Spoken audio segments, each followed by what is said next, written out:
welcome back. Brisk day at the model field, but no wind, pretty good weather.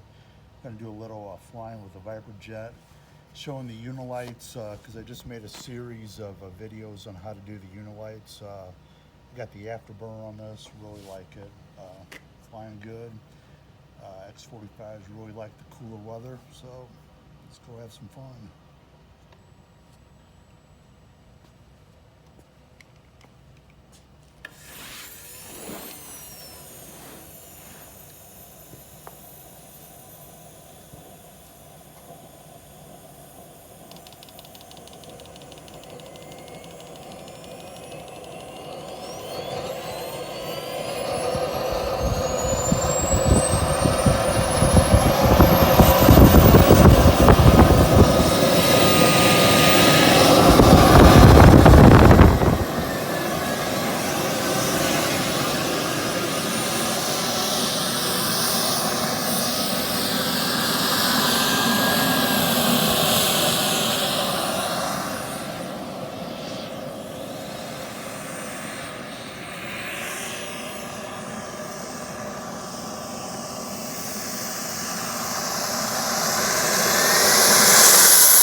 Minutes.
these models, I mean, they really fly good. I've been flying this one for, it's probably closing in on a year and a half. And I mean, I don't know what the book says for the CG, but my CG is 2 millimeters forward of the farthest most point of the wheel well opening. I mean, they settle in really nice. You know, a lot of guys talk about wing drops and all this stuff. I don't know what they're talking about. Thing flies fine. FMS did a really good job on it. I've had a lot of people talk to or ask me questions about the BEC, why you need it for the turbine models. You got to remember that this model was designed for a ducted fan, and using the speed controller had a built-in BEC that regulated the voltage down to 6 volts. Well, since we're not running the speed controller for the fan, and if you want to run a 2-cell LiPo, you got to get that voltage down to 6 volts. So these things will not work. Well, they probably will for a little bit, but the servos and landing gear are very happy at 6 volts. So I use the little Castle BEC, regulate your 2-cell LiPo or 3-cell life or whatever you want to use. Get that airplane voltage down to 6 volts because it works really good. It has to be done. You know, they might tolerate a 2-cell life, but use the BEC. That's what the model's designed for. That's about all I can say for that. I mean, brakes work really good. Using the Castle, or I mean the AG63 brake controller, braking is really even. Takes off are very straight. One thing you got to remember about the AG63 is you don't want to do any braking when you have steering input put into it. So keep it on a straight line, no steering input, and then brake. And I mean, it brakes straight as an arrow. And takeoff's pretty good too, as long as you're not working the rudder. You know, get it on a trajectory. You can pretty much let go of the steering, and I mean, it tracks dead straight. All right, so having fun with it. Thanks for watching.